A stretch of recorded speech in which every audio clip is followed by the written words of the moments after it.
Welcome to the show, BALLBUSTERS 100 and something. As usual, if you'd like to support this channel, there are PayPal and Patreon links in the info box below. Got a pretty good show for you today. Time zones, specifically in Australia, and the Bering Strait. Much like the Bermuda Triangle, we're going to call it the Bering Strait Triangle. Off to the Master of Ceremonies, the distinguished Nathan Oakley. Nathan, sir. Good evening. Pleasure to be here on a slightly unusual date, but yeah, all the same. Please share the show if you haven't done so already. Good to be live. You know what's ironical? Ironical? Yeah. Don't. Yeah. What is ironical? You'd like to know, wouldn't you? Now, at the beginning of the show, I usually don't pay any attention. I love the BALLBUSTERS intro, but I just happened to look up over at Arwen's intro, and it said, a ripple in the ether. I said, you know what, to myself, that's kind of ironical that we have ether in the friggin' BALLBUSTERS intro. Shout out to Adam. It's the ether in the ether, right? I actually edited that out. I use the same version of your intro, but hacked down with various different music over the top. I know. And in all of them, I edited that out of mine. I know. I don't want to be rude, but how do you have a rectangular looping model without an etheric field? Good point. What? What does that mean? That was a dig at you, Arwen. Your strap line.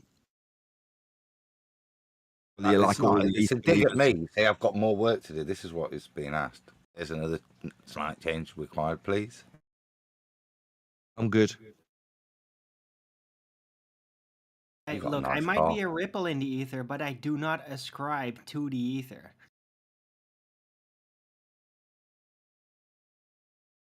Like a disturbance in Narnia. Is that what you're saying? Yes. Right. If there's a Narnia, I'm gonna be the one that's gonna be disturbing it. So It's good to know.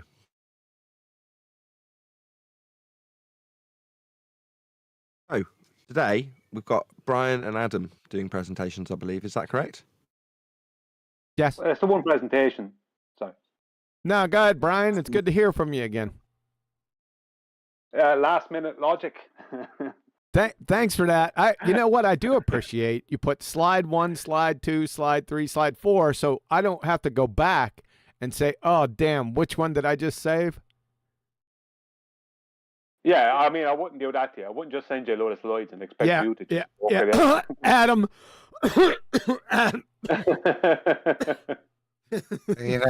you know, somebody goes to all the effort putting it in PowerPoint so they can be in control. And if somebody wants to take the control away, it's up to them to organise their level of control, isn't it? Hold on a second. You're telling me you didn't send him in crude screenshot method? Oh, Adam. PowerPoint. I mean, this strange concept called order. Yeah. You didn't even number them. Come on. Don't play the fool here. Yeah. All he's got to do is, as he downloads them, retitle them 1. Yeah, but I have to go back away from where they're downloaded and get back into my Skype screen. And most of your slides, they look the same. So I got to figure out which one I just saved. This is truly, truly riveting and fascinating stuff. You got one of you telling what the presentations are about. That was kind of what I was alluding to, Brian. You got a lot of gall. You know that. Brian's like that. Deal with it. So will I give a brief description, or do you want to do a QE? Yes. No, God. Okay. Hello, everyone. This presentation is going to be what we reckon to be the first of more to come on this subject. Both Adam and me will be doing a presentation on this parody of time zones on the globe and how they don't work and how they do work in reality. Let's just say, how would I best state this? We're going to point out some stuff that makes time zones impossible. Adam, how will I best describe this without making some big stupid? Let's tell them what I'm going to tell them. Yeah, so I think fundamentally, first, main part of my presentation is just to go through the definitions of what these time zones are for a ball, how time zones work if you're going to project something in a polar way, how we view them, what they should do, what they kind of relate to, and then just have a little look at what we've actually got given to us to deal with. I think we mentioned the Bering Strait. I plan to just have a little look there. Well-known Cold War spot. And then you've mentioned you're going to mention about having a little look at how these time zones play out in hemispheres on a ball, and have a little look at that in a bit more. There's a bit more detail in Brian's bit, but I mean, fundamentally, all of this we've stolen from Hervé Ribonnet. So we got that from oh God, I forgot his name. While you're remembering radio criteria, pop yourself on local mute, please. I'd like to point a couple things out before we continue. Brian, it's Adam and I, not Adam and me. And Nathan, is there a way we can get a mixer for Adam from his mumblings to his forceful tone? It's Mike a bit closer. Can you All hear me, right. radio criteria? Just causing a bit of feedback. If you can pop yourself on local mute, unless you've walked away from your mic and left it wide open. Hold on, Adam. Raleigh. Guys, I'm on muted my mic. Okay.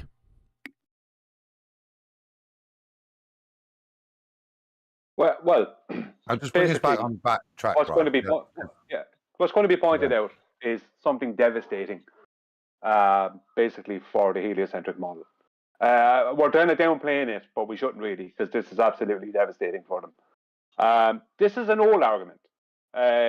This argument actually turned up years ago, and I remember it back in 2015, 2016. But because, like a lot of other very simplistic and provable and devastating arguments from back then, they got overshadowed by people wanting to argue about what NASA was doing.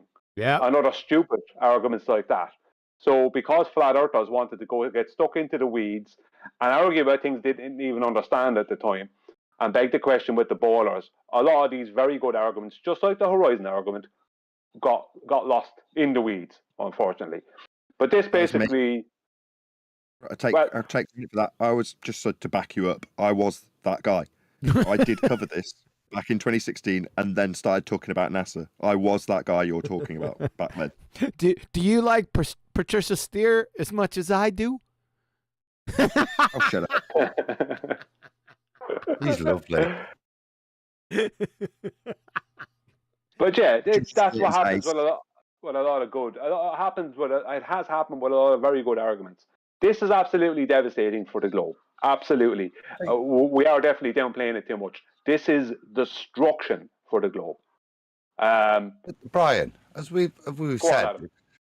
back then it didn't have the resonance with me it does today. Certainly, what we're doing, we're looking at, we've come out of the Black Swan, we've gone into celestial navigation, and we are looking at mapping things.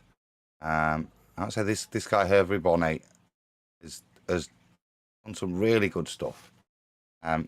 I'll qualify him here instead of in the presentation.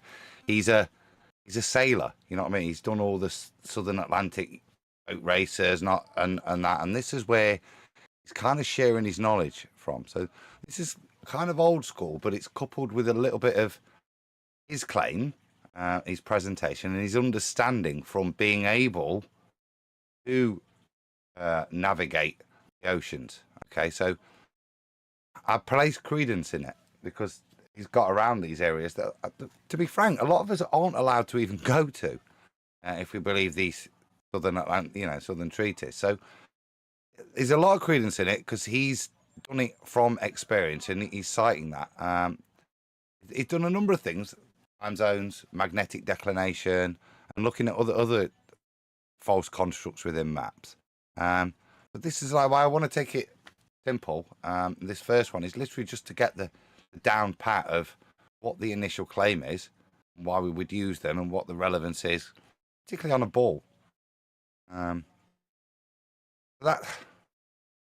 That's kind of the preface to where we are. It's not our work, but it is fundamentally really interesting that it was brushed over. Like I say, coupled with a lot of what we're discovering now, it's very interesting to consider this information as we look at the version of the maps. We see, it being tweaked left, right, and centre. And this, as we'll demonstrate, is another one. Yeah, for the audience, Adam is going to show where Adam is going to go first, and he's going to show the ridiculousness of what they're trying to claim as time zones on a heliocentric globe, and he's going to show the ridiculousness of the politicizing of some of the time zones, even more on the globe, which makes them even more crazy. Then, when Adam, we just start? Well, we'll tell the audience what it's going to be, and then we'll do it. Yeah. Then we can tell them what we told them, right? Like Anthony said. Shit, I didn't tell them what we told them, and tell them again, and tell them over again, and tell them what we told them before. And I didn't have Adam going first, by the way. Well, Adam is going first. Yeah. Mine's. Let's just start, QE. Mine's the more simplistic thing. So. All right. No, wait. Leave me finish off the preface. Go ahead, because that's important. Right? That'll help me too. Go ahead. Yes. Yeah. I could make a bit of time for QE. Adam is going to point out just how ridiculous time zones are, the official claim concerning time zones, and how basically, between politics and needing to try and fit them onto a globe and make people believe we're living on a globe, what they have to actually do and how stupid it is. When Adam's portion of the presentation is finished, I'm then going to show, right, how show some evidence that proves that there is absolutely no way the Earth could be a globe because of time zones. And I'm going to support that and back it up. And that I know, because I've already brought this argument out privately, I know there is no comeback for this argument. So enjoy and take note of what Adam says, and then take note of what I say. And remember, we're actually keeping this more simple. We could make it way more complicated, but we're keeping it simple, and we reckon this is the first of a series to come on this subject. Okay? Thank you.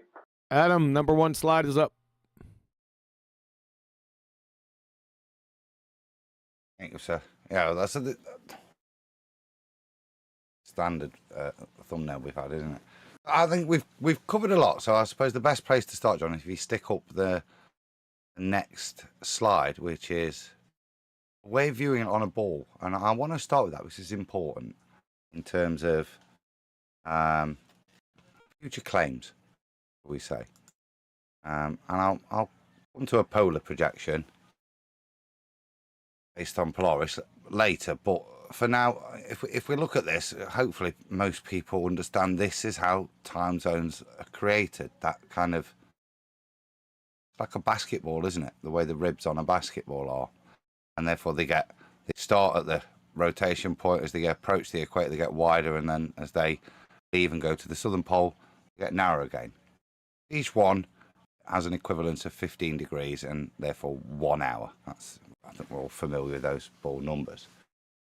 So that's one way of looking at it specifically on a ball. Looking at it from an elevation angle point of view, we'll go to the next slide, QE, please.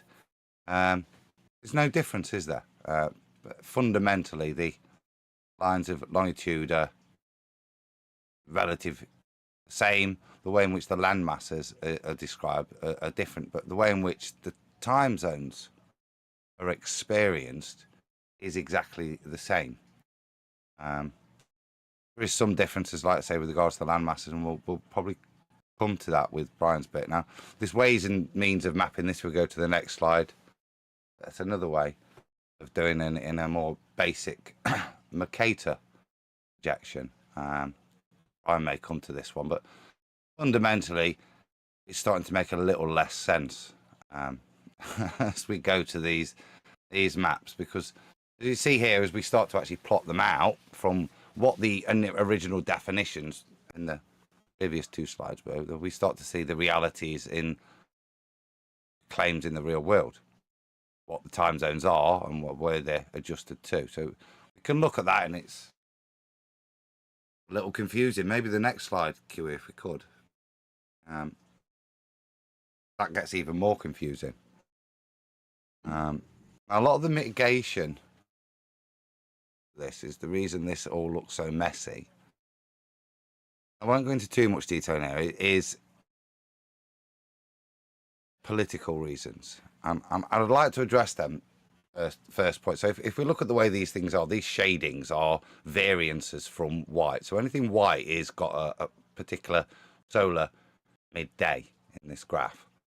If you look at China, it's a good one. You can see that if you use the scale at the bottom, as we go all the way across China, their clocks don't change, their office hours don't change. But the position of solar midday is so much so that if you're over to the far west of China, it's probably, what we got, 9 o'clock in the morning when the clock says 12. If we go to the far east, you can see it's probably 1 o'clock or past 1 when the clock says midday. These would be the political considerations, and China's a great exponent of showing that here.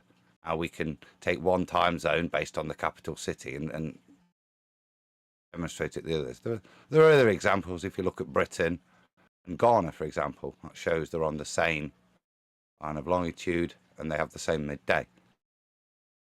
If you look at the rest of the map, you can see all sorts of weird shading, and it's difficult to understand what perversions are going off. Like I say, think back, we were saying back when this was the first look at it, political mitigations are the ones that you kind of look at first, and it excuses some things. I say look at China, makes perfect sense of that. Look at Russia, maybe not so. And towards the end of this, I'm going to say look at this one down the middle, the international date line, and the Bering Strait. But for now, I just want to exemplify a little bit with, like I say, Hervé Ribonnet's knowledge. If you put the next slide on for me, QA. This is the way he navigates, and this is the way he understands the navigation and the time zones when he's out on a boat. It looks a bit confusing. So what I did, if you put the next slide up, QA, please. I've coloured it in, for simply. But hopefully it helps a little bit, and it kind of shows what's going off in that other map. So I'll just explain the graph a little bit. We've got 3 concentric circles. The first one in the centre is your northern hemisphere land masses. The second inner circle is pretty much your equatorial land masses. And the third one is all the land masses that are placed in their time zones in the southern hemisphere.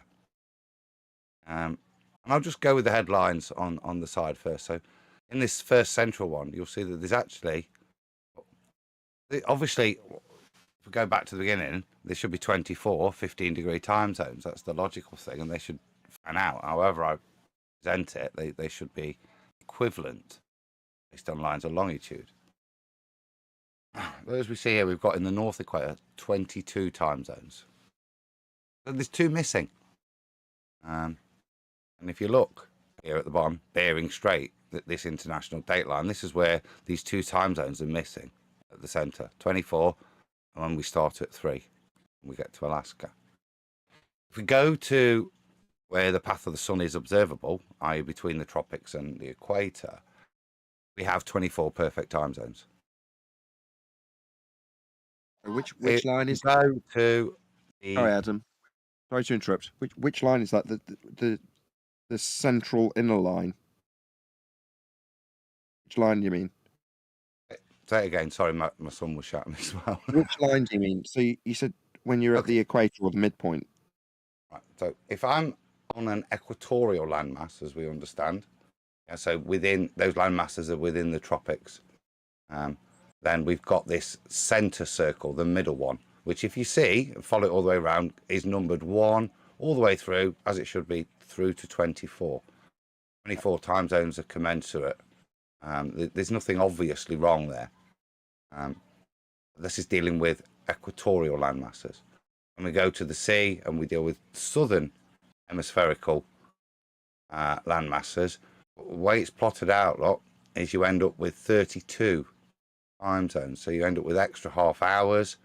And these, and I want to say, this is Herv's understanding and presentation of how he deals with it when he's navigating the time zones that he's actually using the almanacs for. And this is how it's done. Now, I know the southern hemisphere one is, what? Wow, it's a bit weird and trying to, like, I was 25 and 26. I've got to email him over yet. But I said, this is his presentation, but fundamentally, we go back to this central ring. It's correct in terms of the way we deal with things. And I'm going to go back to the next map, if I could, QE. So I'll remind you the 24 and the 3 point. If we go back to that time zone I'm map, still confused. I'm really sorry to keep interrupting the presentation. When you say the central ring, you mean the ring that's numbered 1 to 24, right? Not the one that's numbered 3 to 24. The central ring is the one in the center. So that's the one that's numbered 3 to 24. The equatorial ring is the one in the middle, the second ring coming out. Okay. If you see if we just go back, QE, to that slide, the equatorial time zone, so the passages of the sun on the equatorial land masses, there is no discrepancy in the time zones and the land masses. They work at 15 degrees an hour. And we go to the northern hemisphere land masses, because remember, this is all based. This is to keep a ball stitched together. This is how they do it. There are 2 missing time zones in the north, which I will come to, and that's the central ring with number 3 to 24. That makes sense? It does now. It's taken 3 times you saying the same thing, but yes. It's okay. It's worth it. Worth it. And at this point where we go from 24 to 3, that's called the international date line, or the Bering Strait. It is the point where it's exemplified. That, as I said earlier, that point you wouldn't want to go to, a bit like the Bermuda Triangle, because it's where Russia and America are going to kick off the Cold War, that joining of Alaska and Iberia. So that's where they stitch it together in a place nobody should go. And you'll see that's where all the stitching is done, mostly at sea. But hopefully, yeah. So then we get to the southern, and we've got these additional time zones. But we can go then back to the standard time zone map, the second version, QE, if I could. Just got the international date line on it. If you look, Do you want me to go to the next slide? Hold on. Do you want me to go to the next slide, or you want this one? which slide are we on? Because obviously I've got a delay on there. You don't have to have a delay. I'm live in Discord. Yeah, but I'm trying to present. The black and white one. It's the same thing, but black and white. No. Is that the one you want to be on? If we could go to the second version, the red, white, and green one, please. Is it the next slide? That one? Not the coloured circle, which is the same thing coloured in, but the slide after that. That's the right one. Now, Kiwi is the right one up. It's the right one. Brilliant. Right, so if we go back to the Bering Strait, I said we can see here that this is a problem. From the graph maps earlier, and even from here, we have a problem. At midnight here, 80 kilometres to the east, it's 3 in the morning. Okay, so there is no... The lines of longitude we demonstrated earlier, they're no longer the same. But for whatever reason, we have to lose 3. Okay, now after we've lost 3, we continue into America, and those hours will continue sensibly. We have a very, very strange anomaly here. As we said, we defined the convention of how this was going to work. There's no reason, I say, other than the political variances, which we've mitigated for, that this could happen. These lines should follow longitude lines from North Pole to South Pole, or in a polar projection, splay out. But either way, this should be pretty much straight. You might get small variations here and there where you've got to extend into one state or the other two to keep it in the same time zone, like with Britain and Ireland. Ireland sticks into another time zone because of its distance from GMT. The political things, but what we've got here is a complete loss of 3 time zones.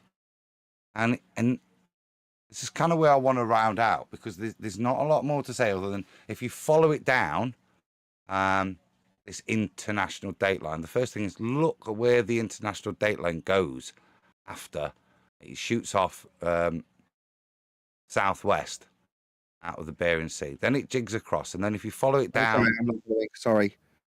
Where is that? I wish I had my cursor. So if you, I'm doing it. right, so if we go to just the right of Australia, you'll see a kind of hammer shape that's been created there. That is your international dateline as they stitch things together. And if you look at how many time zones it falls over, and I don't want to go into too much detail, but hopefully you can see the level of patchwork that is required here to stitch all these things together. And as I said, where did they do it? We have variance over the land that we ascribe to political, but the way in which they pull it all together is back in the middle of the Pacific. Now,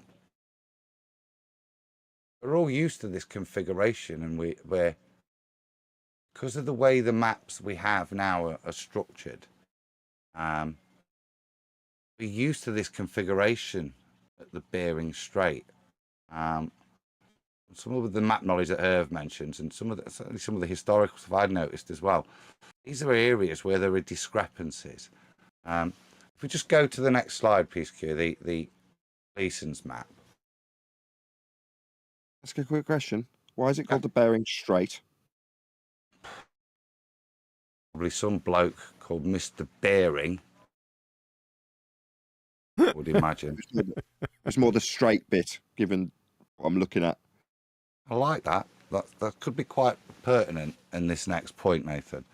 If we look at it, and the way it's portrayed to us, certainly historically, it's more the Bering point, isn't it?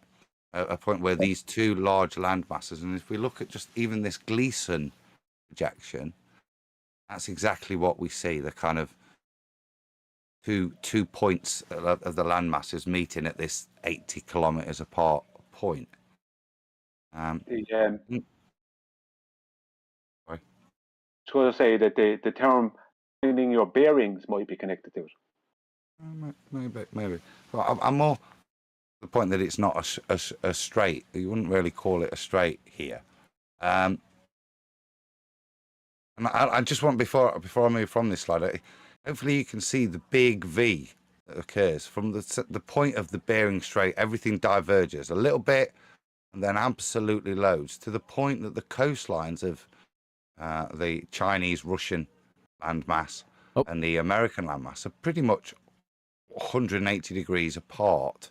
Yeah, to the point where Japan is all the way down, where we always fondly remember it in all of our map assumptions, and nowhere near America, nowhere near.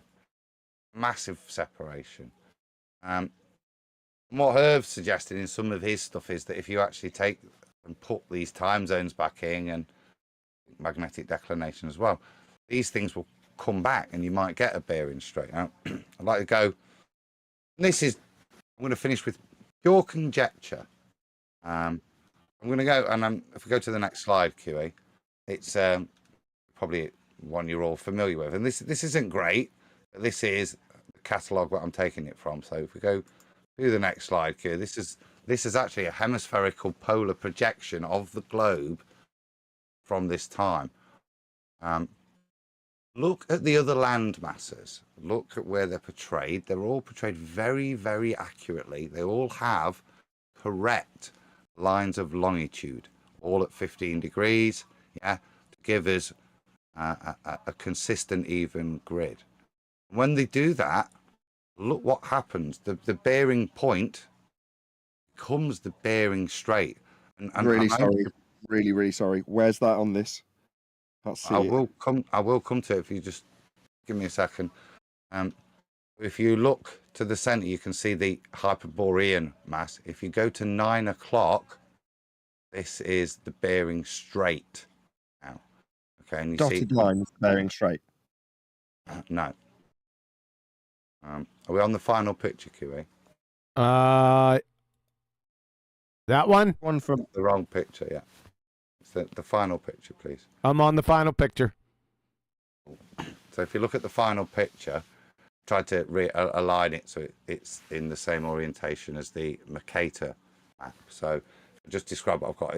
Ignore the Hyperborea in the middle, but if you look to the south of that, we've got the North American landmass, and to the north of it, we've got the Russian-Chinese landmass.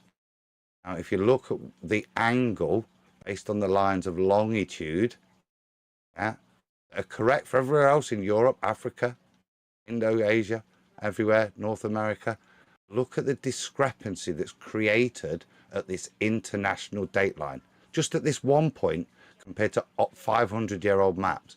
Now, either, and I've highlighted the discrepancies all the way down this dateline. Look at the old maps and where they place things.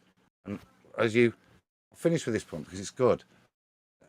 In the old days, it was the Bering Strait on these maps. Now it's just the Bering Point of 2 apexes. Please look at the lines of longitude. I think there's a lot of work here we want to do. Hopefully this kind of demonstrates the questions that have to be arisen at what's going off at the international dateline, why we have such variance in the number of time zones.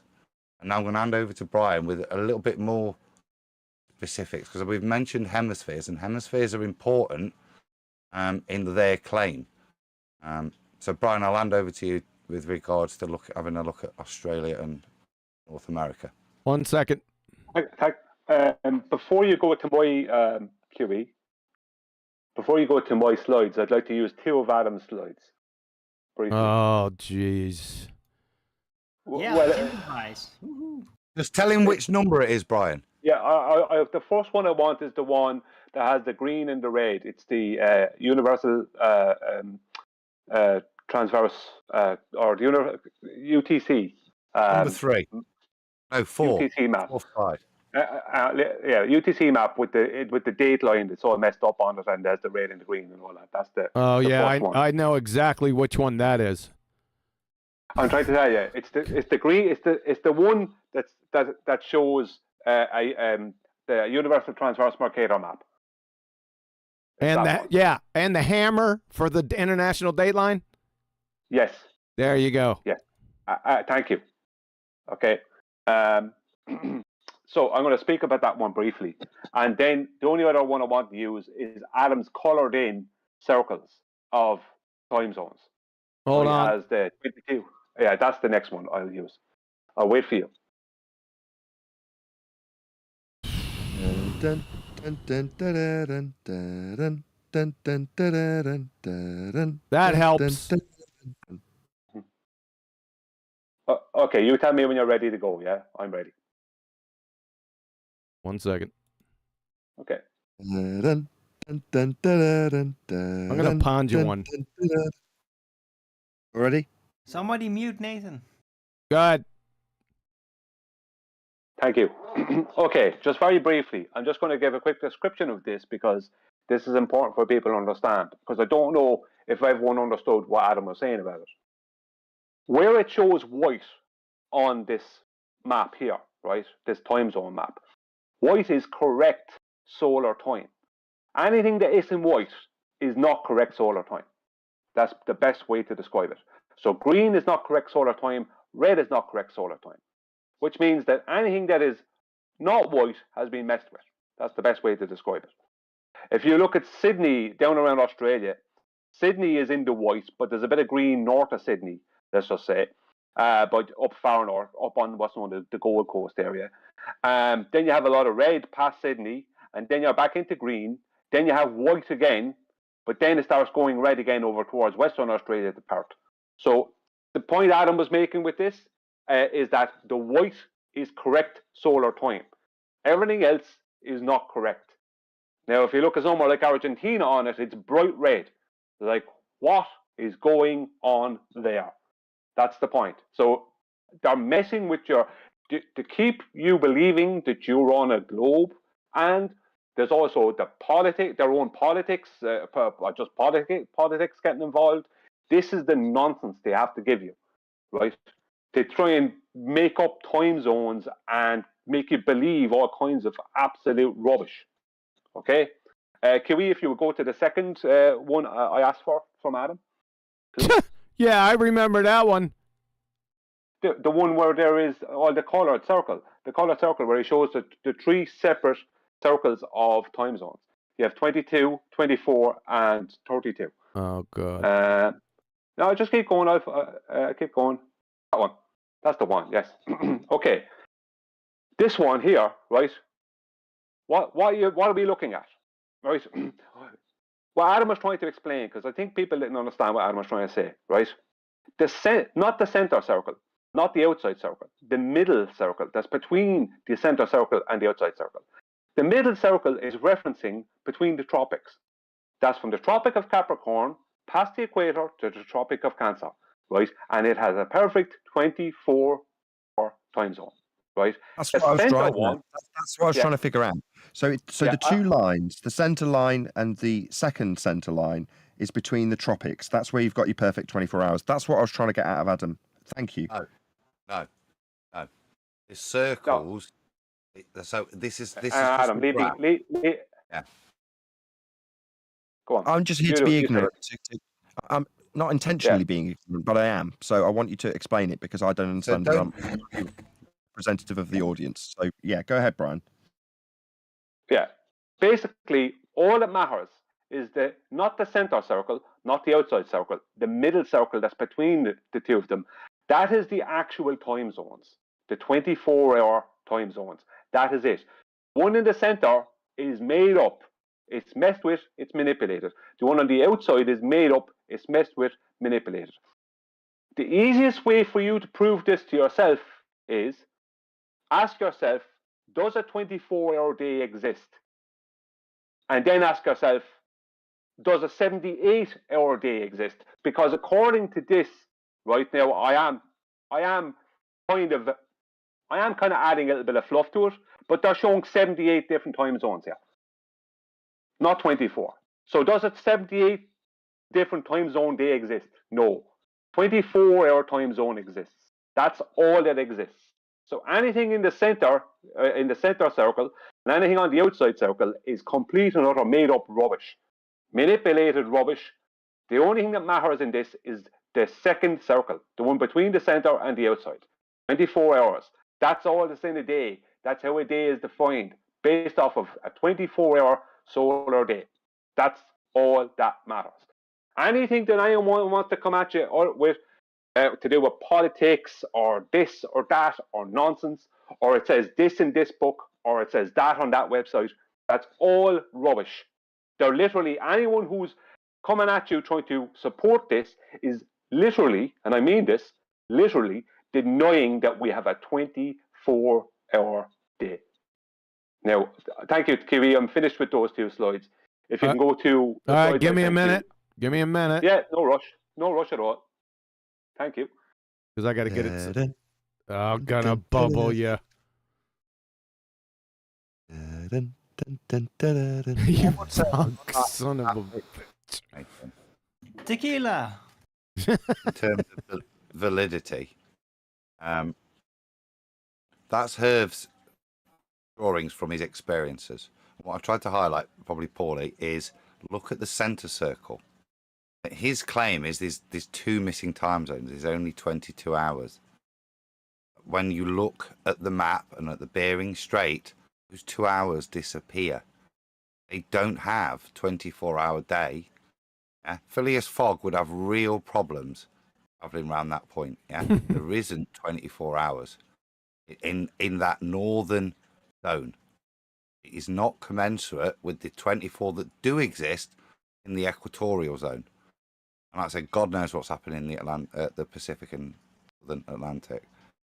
So hopefully that makes sense. These are based in reality, and Herv's picture is backed up, like I say, by the international dateline and by a strange discrepancy created at the international dateline, and particularly at the Bering Strait, because that's where two landmasses, 80 kilometers apart, 3 hours apart.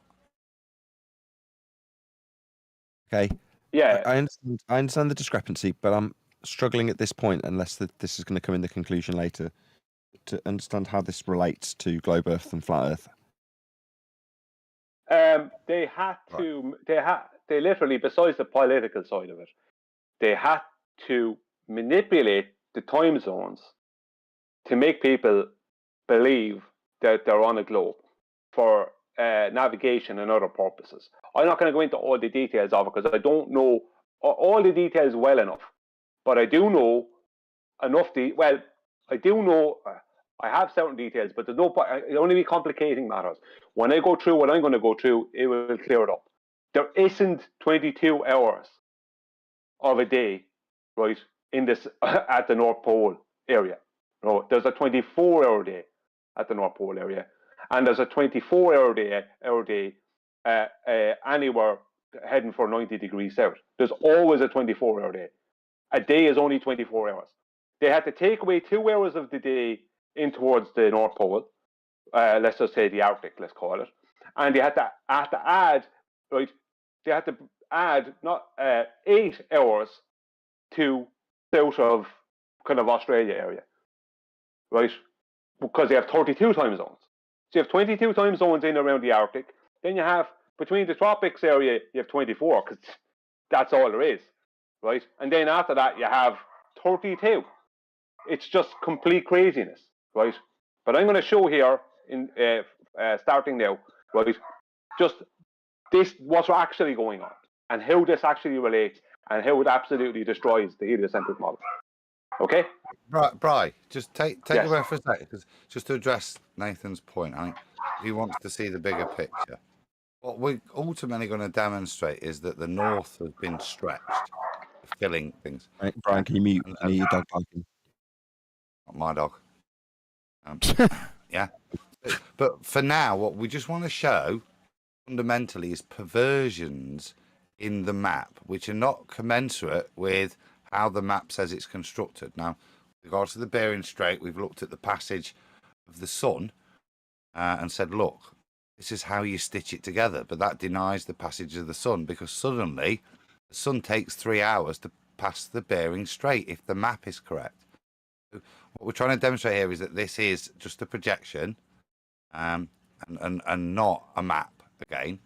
Now, what Brian's going to do, he's got the Gleasons up, which again is a ball projection, which is why. Will you leave me do my bit?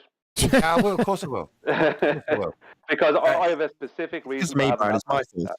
I wanted to know the bigger picture early, and I'm just stealing your thunder. Go ahead, Brian. Sorry, Adam. Well, over to Brian, because he's now going to show a different point. And this is why I laid out the consequences. When you project this onto a ball, what happens is the lines of longitude expand to the equator and decrease to the south. So if you're so far north and so far south, and that's the same, things should be equivalent. And I'll leave it there. Over to Brian. Thank you, Adam.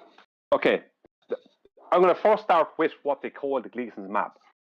What is the Gleason's map? It's not a map, right?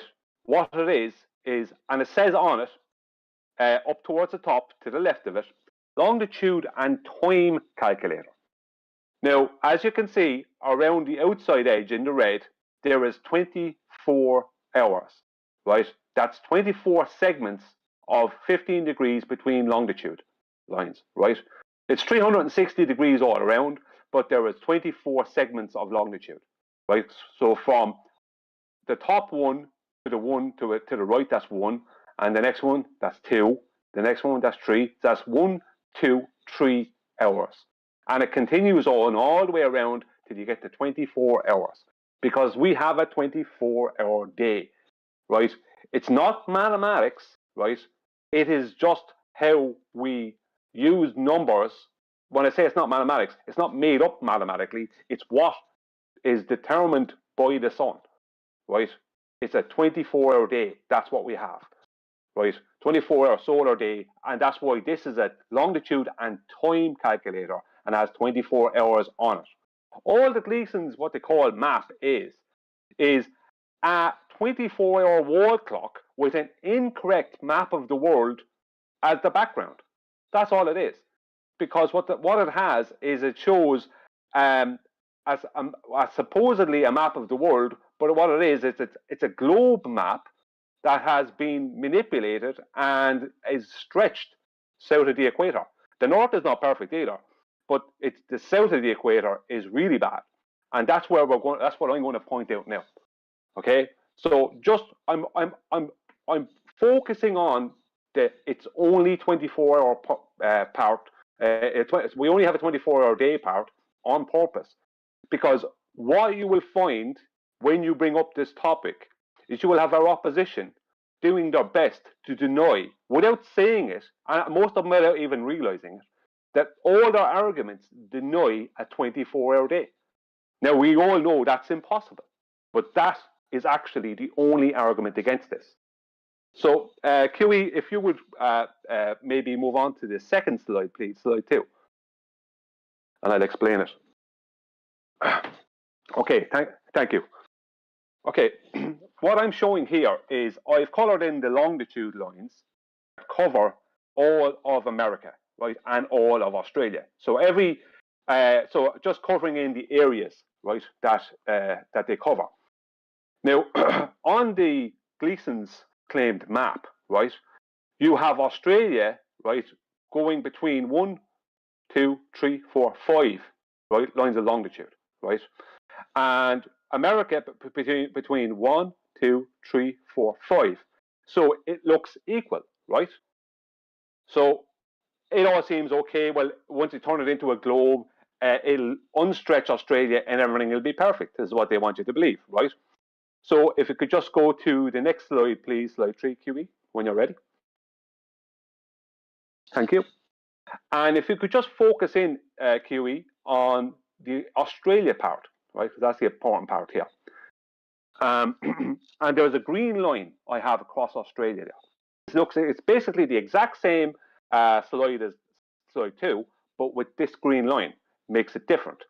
What that green line is a green line across between what would be around a 32-degree parallel across the United States, which is almost exactly equal to the 32-degree parallel across Australia in distance, right? So that's the actual size of, let's just say, Australia. The green line is basically the actual size of Australia if you're talking about going across the 32-degree parallel, and any other elements, let's say north or south of that might be out further or who might be wider or not as wide or whatever. Doesn't matter. It's around that size, right? As you can see, that green line stays within the lines of longitude. So it is only intersected by one longitude line. Okay, that's the important part. So QE, if you could go to my next slide, please, when you can. Thank you. Okay, here I have comparisons, right? You have Long Beach in California and Charleston in South Carolina. The distance between both of them are around the 32, a median of 32 degrees north, right?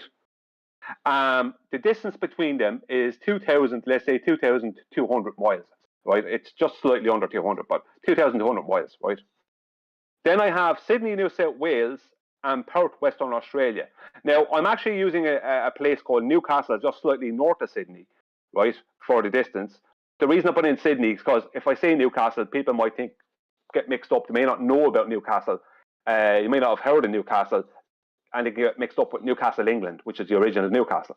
So right? So the distance between just north of Sydney and Perth, right, across the 32, with a median of a 32-degree south latitude, is 2,089 miles, right? So let's say 2,100. So there's about just over 100 miles difference the distance between Long Beach and Charleston, and Sydney and Perth. Let's just say, right?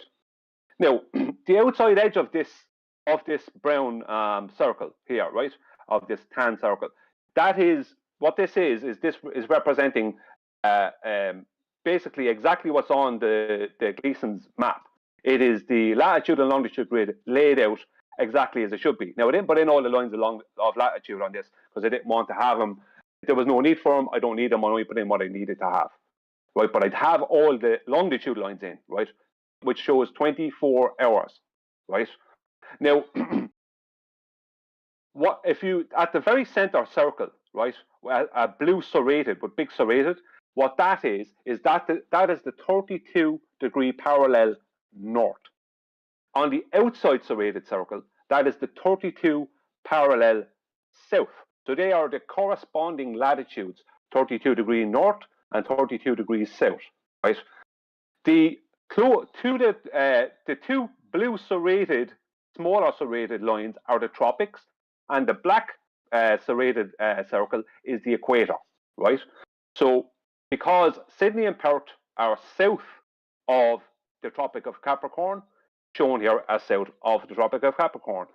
Because Long Beach and Charleston are north of the Tropic of Cancer, they're shown here north of the Tropic of Cancer. Right? So this is the problem for the globe.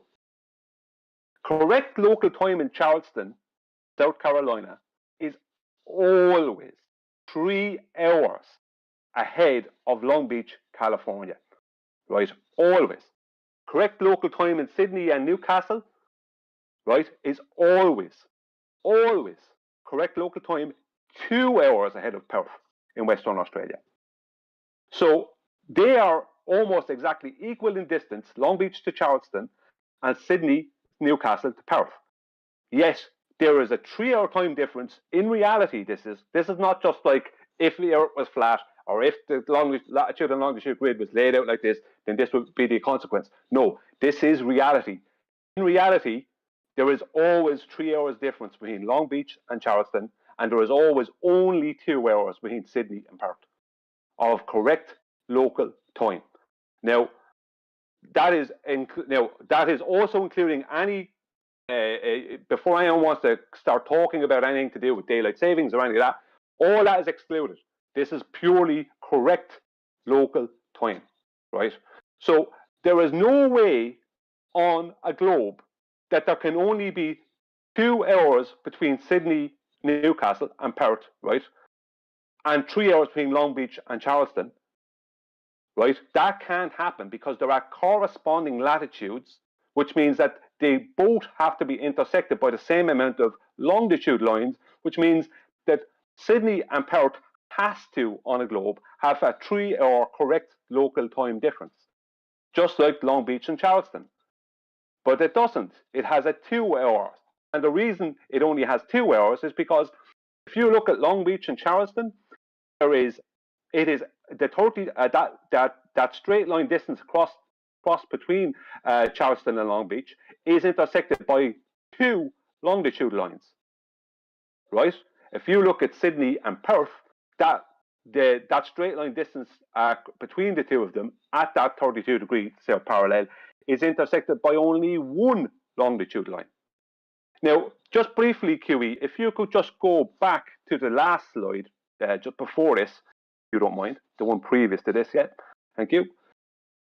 As you can see, if people look at the United States here, and they go down to where South Carolina would be, across to Southern California, right, that kind of general area, as you can see, that would be only, right, this straight line distance across there at the 32-degree north parallel would only be intersected by 2 longitude lines. And if you come over to Australia, that distance between Sydney, Newcastle, and Perth, right, would be intersected by only 1 longitude line, right?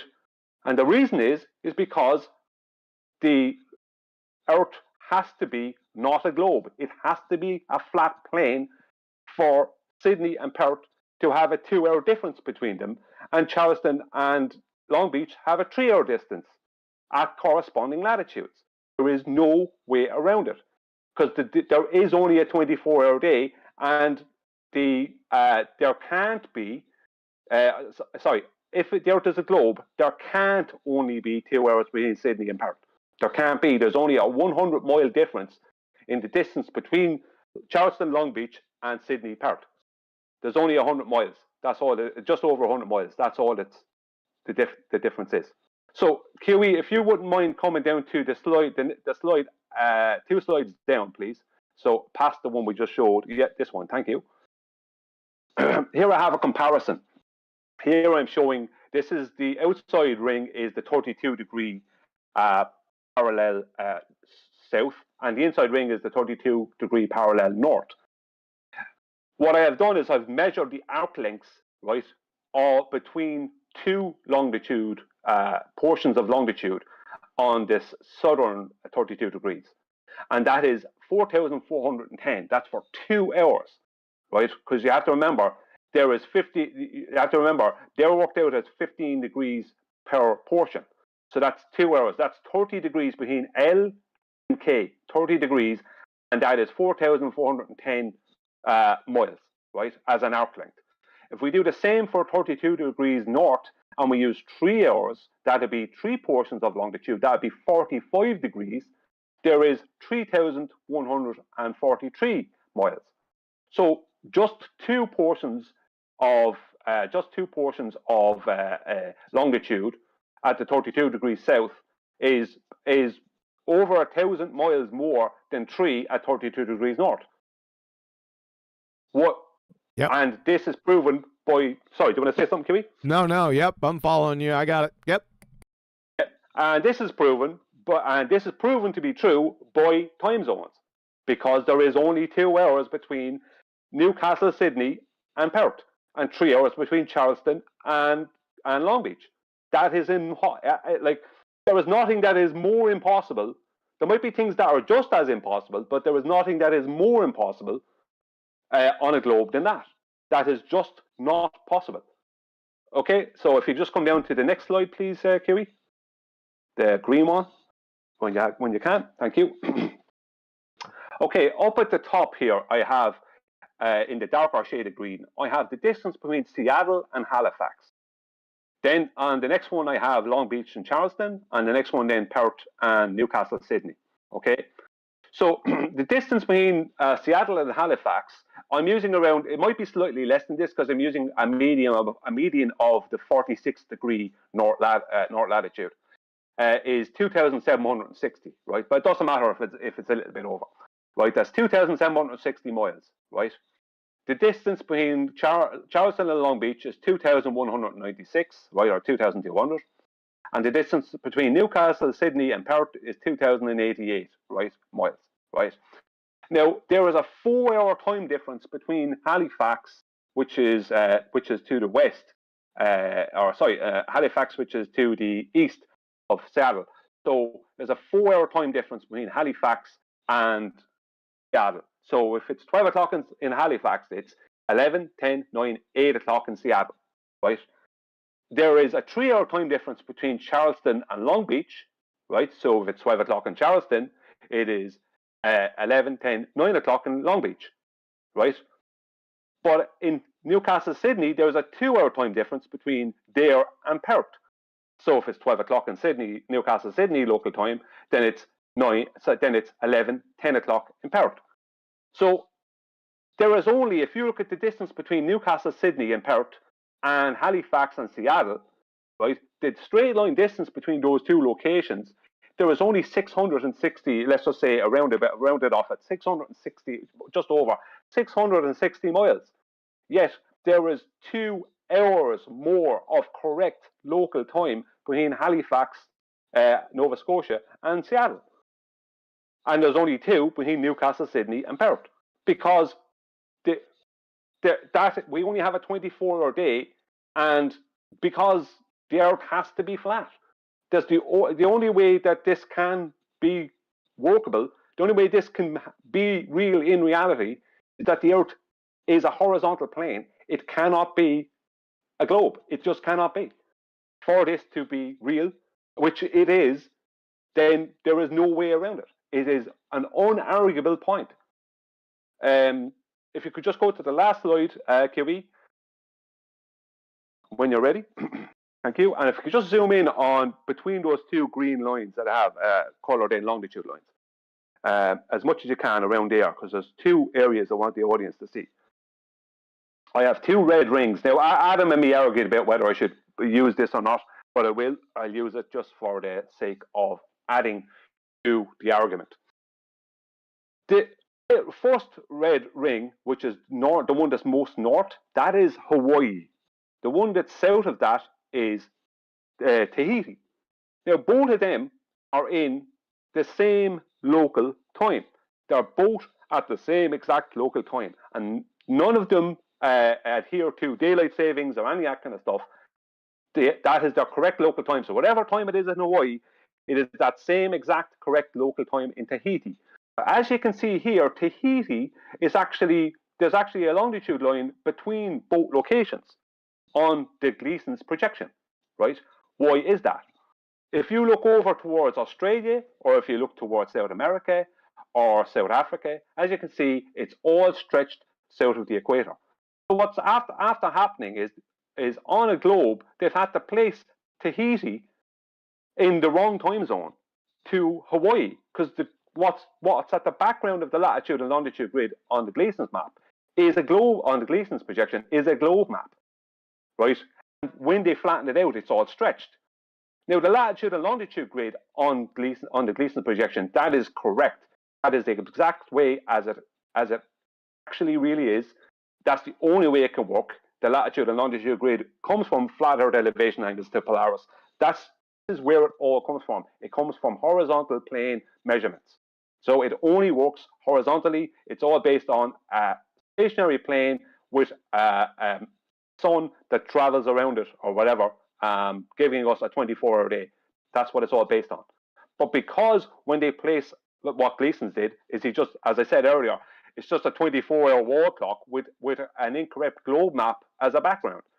And once they put the globe map at the background of the latitude and longitude grid, they stretched everything. So Tahiti is in the wrong portion of it has a longitude line to the west of it that it shouldn't have. Tahiti should be over where, because Hawaii is in a more correct position because it's not as stretched because it's north. Tahiti should be over in the portion of longitude that Hawaii is, but it's not, because the globe map has stretched it into the wrong place.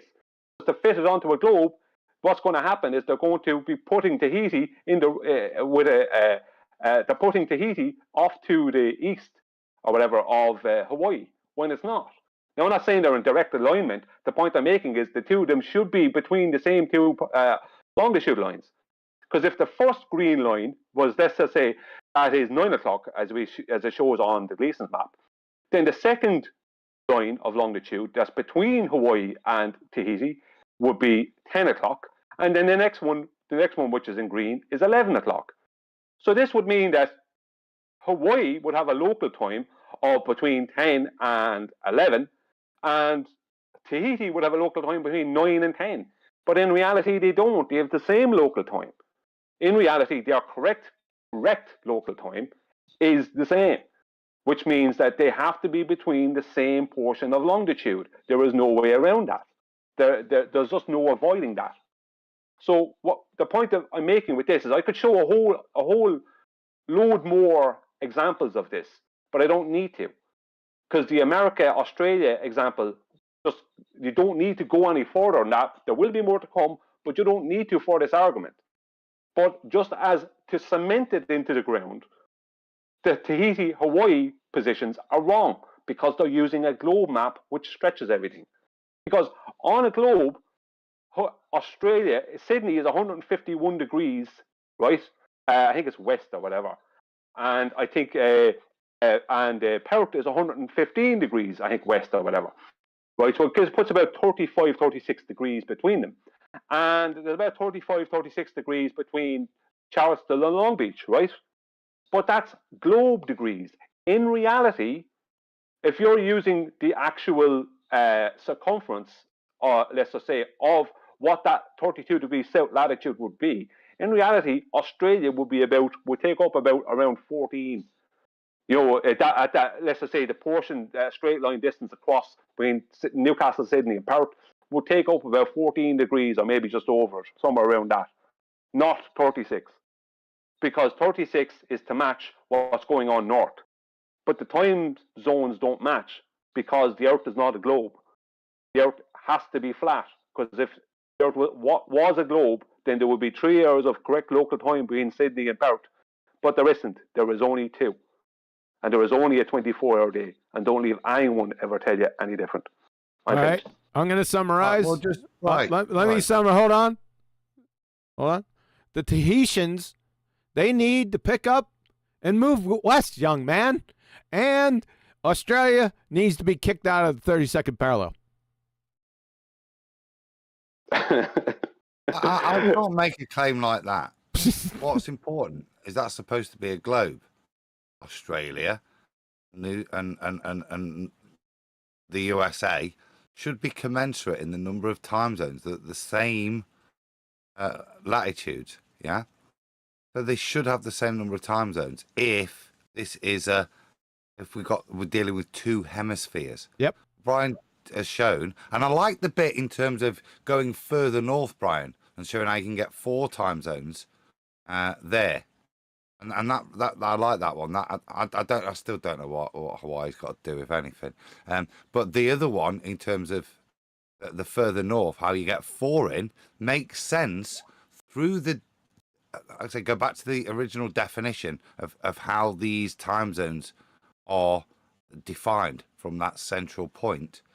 So as they fan out, that makes sense, and that adds to the strength of weight on the point of why do we only have 2 in Australia? Well, the basics of the argument is just to sum it up and make it really basic. Across the distance between Charleston, South Carolina, and Long Beach, Southern California, right? That distance is almost exactly equal to the distance between Newcastle, which is just north of Sydney, and Perth, right? They're both at corresponding latitudes, but that straight line distance between Charleston, this is the important point. The only point that anyone needs to know, right? They don't need to go into all the rigmarole. That straight line distance between Charleston and Long Beach is intersected by 2 longitude lines. In reality, there's 2 longitude lines intersecting that straight line distance. The straight line distance between Newcastle, north of Sydney, and Perth is intersected by only 1. Yet they are basically equal in distance across. So that is impossible to be a reality if we live on a globe. It could only happen on a horizontal plane. That's all that matters. The 2 corresponding 32-degree latitudes and how many longitudes intersect them across those two sets of locations. That's all that matters. That's the only thing that matters. That can't be debunked. That is a fact. Correct local time zones prove it. There's no way around it.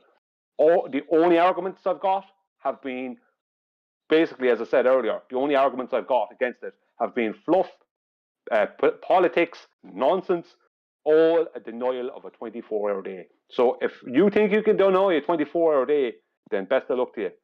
I don't know what else to say to you after that. You go through the whole thing again in German? You'll have to give me a few months to learn it. In Gaelic. Oh, that'll take about a couple of years. They tried to teach that to me for years and I couldn't learn it. So I don't know how that's going to work. Props. I think it's equally as good as the one I did a couple of years ago. Presentation. I did one before that, a couple of weeks before that. No, good job, both of you. Well, I'd like to know, did the audience understand it?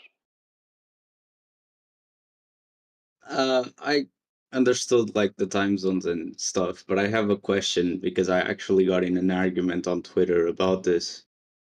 And I am a flat earther, don't take me wrong. But can you guys explain like a flight from South Africa to Australia? Because I still don't understand that. Like You I take off. understand all the other. Yeah, all the yeah, I other can flights. explain it. Right, you get on a plane. Okay, okay. You get on a plane, and they all of a sudden like take off, and then they fly, and then all of a sudden, like when they reach close to their destination, it lands. We good? Okay. Aside from QE being rather facetious, to unpack what you're asking, you're saying, when asked about this particular journey on a plane, right, how do you overcome that argument? I assume that's your question, right? Yeah, yeah. It's easy. What's the argument? Okay. Well, Let me actually pull it up right now. I sound like we're being asked to justify flights from South Africa to Australia. Yeah, What, it's as QE so said, nonsense. what's the argument? What you get on, 'Cause, you like- get on a plane? about to cover that. Because what argument I've seen, right, is that the flight No, in a you're flat going Earth, wrong. right? Hang on. Or if some of those flights are happening or not happening, who cares about that? It's like arguing about NASA instead of focusing on the second law of thermodynamics. The That's lift true. effect. The lift effect Right, proves. before you get to the lift What? effect, you're right. You just so I don't seem to be demeaning Brian's position, which is absolutely correct. This is a silly position to be arguing about. However, I just want to focus on how do you say your name? Freitas. Could we focus on the Right. presentation that's just been given as Hold on, opposed to a I'm completely third, random fourth. question from nowhere? My God, fourth attempt. Okay, let's It's try. a valid point. I'm like Freitas has just come out of left ball. He's not. He was invited to comment on the presentation. He's just sent everybody skewed. Put a lot of effort into that. Least we deserve is that was shit. Not let's just answer a completely random, unconnected question. No, the presentation was good. I just have a question I wanted to ask. I'm really trying to that answer it. validates my point. Yeah. I'm really attempting to connect it back to the presentation. Just really struggling. Okay. So, because the presentation included a Gleason's map, there is an assumption in your questioning. I'm going to give up if there's any more interruptions. There's an assumption that that is your reified world. In other words, that is your flat Earth map. Now, as was heavily disclaimed by Brian and Adam, this is a globe projection that's skewed for the following reasons detailed by Brian and Adam. It is not a flat Earth map. However, there are plenty of flat earthers that will disseminate their faith in the Gleason's or azimuthal equidistant projections as a flat Earth model. Therefore, the assumption when positing that question to you as a flat earther is the assumption that you hold the Gleason's as a flat Earth model. Finally got there. I'm done. Oh, I get it. Like that rebuttal. Thank you, Nathan. Don't waste your time arguing about how flights can go from here to there, because you can be told a flight is going from this place to this place and that in such an amount of time, and it may be or may not be, and you might try arguing about it of how it's happening or how it's not happening, or if it is happening or not happening. It's all a waste of time. All you have to focus on is how an airplane flies. The lift effect, right? For an airplane to fly, it needs to fly from A to B, it needs 100. Walk off of commercial airliners because that's what the question is about. Brian, it needs Brian, 100. Brian, 1 second. Adam. Meanwhile, we've got 2 time zones in Australia and Yeah, 4 in America. I know that, right? But leave me finish this anyway, just for a second. I know that we should be focusing on that. To have 100% positive lift, which is what is required for a commercial airliner to fly, you must have an above horizontal pitch. So for the plane to fly horizontally. Any pitch below horizontal is officially a descent. The lift effect proves that airplanes cannot fly around a spherical surface. They just can't do it because they won't have the lift effect if they're flying with a below horizontal pitch. No matter of what wing type they have, they all start losing lift once they start flying below horizontally. That is the lift effect, what's known also called as the Bernoulli effect or whatever. That is how the lift effect works. So meanwhile, you can go to the Bering Strait, that. get on a boat, travel 80 kilometers, and go 3 hours backwards in time. Yeah. That is what people should be asking about, because I want to know that the audience understands. Tell me more about planes, because we put all that work in last night, didn't we? To talk about planes. You're getting shielded, mate. I don't know who this gentleman is, but like I said, I'll round it out. I'll round it out for you, Adam, because you're clearly frustrated about it. Right. The question you ask yourself when that's put to you is, did I make a claim about this? In other words, did you say that that flight should take a certain amount of time on a flat Earth model you are claiming? If the answer is no, that's what you say. I didn't claim that. That's it. Meanwhile, you can time travel 3 hours at the Bering Strait. Wow. I'm thinking about opening a book shop, a bookies up there. What? Yeah, so you can see into the future. Yeah, so, but bookmakers put on the horses. At least convince somebody so I can put bets on. Look at what's happened. The point of this evening was to demonstrate, certainly from my perspective, in a small way, the maps aren't maps. And they're not a representation even of the land. Yeah? In the case of what I've learned over this past week is to poo-poo the Gleason map. It is a ball projection. That's why I highlighted the Bering Strait. Look at it. Yeah? It has to be a ball projection because of what they do with the land masses. And when they do that with the land masses, there's two things they can do. Get rid of hours and introduce international date lines, or do that what they do with Brian's, with the Gleasons, is expand it so stupid. Trying to show you that the maps, flat earthers, ballers, they're all a perversion. Even if we hold on to a Gleason, it's a perversion. I always used to say it's at best, it's a graph. It's a sun graph, you know? And it still works for that. What we're seeing here is what is how the actual real shape has been hidden, okay, with magnetic declination, time zones, yeah, and lots of other bits and bobs. And hopefully we've kind of highlighted tonight how time zones can manipulate how you interpret the map, where you place things. Showed the discrepancy in tracking the sun. So I don't know who on the panel took part. I think you did, Adam. One of the, I don't know if you can bring it up, QE, it's up to you if you don't want to, but the sort of heat map looking one. Which one? Heat map looking one, where it shows the difference between the solar time and the ones that are more I got you. skewed. 1 second. When we did tracking the sun on a flat Earth, that's what we were tracking. Solar noon. It didn't match the map. It was off on two separate occasions. You could see this discrepancy, which is laid out. I've never seen this map before, Brian. Where did you get that? Adam got that. But that's online somewhere. That's I've seen those maps before. It's up. It's just a time zone map on the Universal Transverse Mercator. Do you need to see it, Nathan? I don't need to see it personally. I just wanted to reference it, which is to say that we've seen the discrepancy.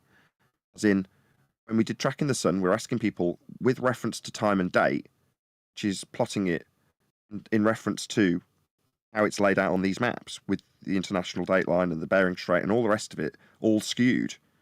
When you actually go to where is the sun at this particular time, i.e. solar noon, when it's above the person's head with their phone. And I can remember it really distinctly in one case. I can't remember the other one. I know there was a couple.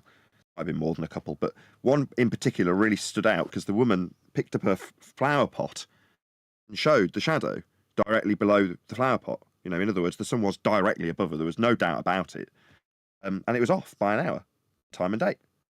And there it is on a map. I'm like, you may say it's common, and I may have seen it as I'm scrolling through maps, but unless you know the relevance and the significance of what these maps mean, you don't know what you're looking at. So it's quite eye-opening to see, well, yeah, they know they've ballsed it up, and they'll show you how badly they've done it on this map. well, there's other issues. You see, this map here, right? There's a few problems. This map here is the Universal Transverse Mercator map. When navigators at sea or in the airplanes, whichever, use sextants and measure horizontal distances between two points and then make circles of equal altitude, they are then put onto this map, which completely distorts them, right? Because this map is completely distorted. And then, because I've said this in the past, and I don't know how much people understood it, then they use the Haversine equation to distort it differently onto a globe. But first of all, after the actual measurements are taken, they must first distort those measurements by placing it onto the Universal Transverse Mercator map, which is a distortion of reality. Whatever the reality is, Right. this is not it. While we're on this picture, Bri, Yeah. on that, Are you going to talk about what I think I'm going to talk about? Yeah, I want everybody to look at this picture, what we talked about. Australia and the landmass, the width of the United States, that specific bit. Look at it on these maps. We've showed you it's the same distance. Now look at the maps. Even this one, which you think is just a square version of truth, look how it's perverted. Look at the United States. 1, 2, 3, 4 bars it fills, or 3 in a good chunk, right? Now, look at the same commensurate thing on a square grid on this transverse Mercator map at Australia. 1, not quite 1, 2, not quite, yeah. It doesn't fill 3, yet they're supposed to be the same width. And this map is supposed to be commensurate because they're in the same latitude, different hemispheres. They should be representing, in this format, we're told, No. the same space. Yeah, because no, Brian, yes, because they're the same, irrespective of how you pervert it at that latitude. No. Explain why at that latitude they shouldn't be taking the same number of bars up. No, this here, what you're seeing here, is based on a globe. It's based Brian, on that's the what I actual. just said. Hang on, Yes. hang on. Based hang on on, a globe, hang on. right? They should Hello. be Hello. taking Hello. the same thing. Hello. Yeah, get control of this, for God's sake. You both. Brian's going no through Adam, so we can't hear him, and now Adam's rumpusing Brian. Let's keep it clean. This is the point I'm trying to make. Points. No, we're trying to make separate points. So let's just deal with my point that they should be hemispherically equivalent, right? Now over to your point. No, they on a globe would be similar to what you see here, right? Because America is I think 500 miles or something, or 700 miles at its 2 widest points, longer or something than Australia, right? The point is, there shouldn't be 2 bars of longitude through Australia, but there is on this map. There is only, in reality, only 1 line of longitude through Australia in reality. Now, I don't know what point it goes through. That's the same point. Let's call it 2 bars or 3 bars or 4 zones. OMG. Right. No, because you're missing my argument. What you're actually doing is you're actually... No, it's not. To focus on last night.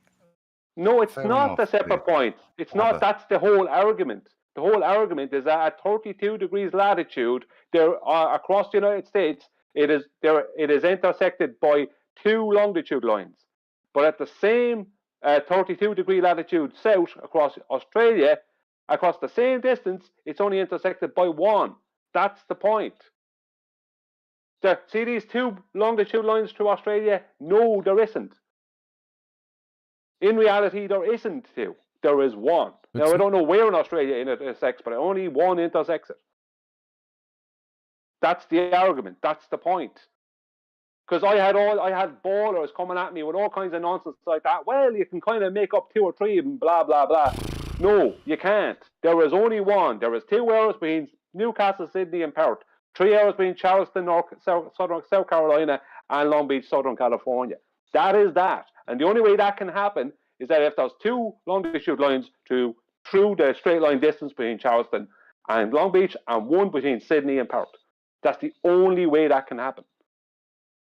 Now, there is another thing. I thought when Adam, you first started talking, I thought you were going to talk about the other devastating point.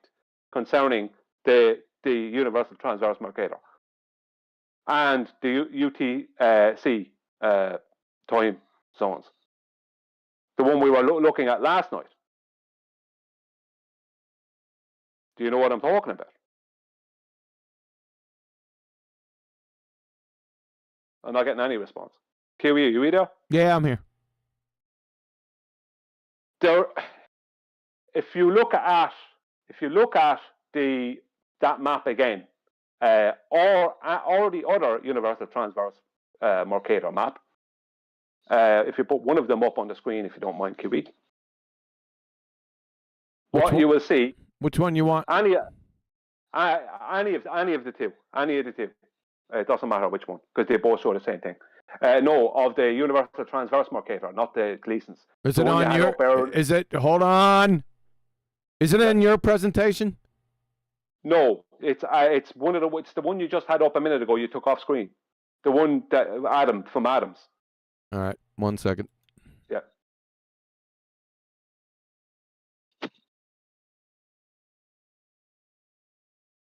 Yeah, that's the one, right? What you will notice there, and there is another universal transverse Mercator map in Adam's slides. What you will notice there is that Greenwich is not being intersected by a longitude line, but Greenwich is where 0 longitude is. Right. Yet on this, they're showing basically 0 up through Ireland, not through Greenwich. And it's the same on other universal transverse Mercator maps. So instantly they're messing. Sorry, come on, so you're jealous? No, because I'm not. Because on this, the point is that no, 0 degrees is at Greenwich. That's where 0 degrees start, but there is no longitude line through Greenwich on these maps. Right. Showing that they've messed with the times, because they're not even starting at a 0 with Ireland. They have Ireland, half of Ireland, we're that half of Ireland and all of Britain and some of France and that, all within what they're calling 0, where 0 is a line that should go through Greenwich. That is what it is. But they've messed with it, and it's the same on the other universal transverse Mercator maps and all these UTC maps. They're not putting the line. The prime meridian is not going through Greenwich, proving that they've messed with the whole thing. Yeah, that's why they moved away from Greenwich Mean Time to UTC time. They're manipulating it. Yep. Oh, excellent work. Anybody got any other comments on this from the other members of the panel? Any other comments, questions, queries?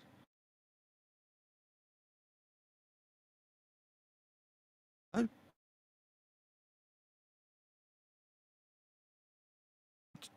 I don't know. We just dropped from the top to the bottom. I think that's it, QE. I think we're done here. Take us home, sir. With that, I will say first and foremost a huge, massive, enormous thank you to all of the Ballbusters for making today's live show possible. Of course, a massive thank you to all of the general public for joining in the public section of QE's live stream. And of course, a massive thank you to all of you for tuning in live, commenting, sharing in QE's Superchat and PayPal link and all that good stuff. Been Nathan Oakley, a massive thank you to Quantum Eraser, our illustrious host, and we will see you all in the next Ballbusters.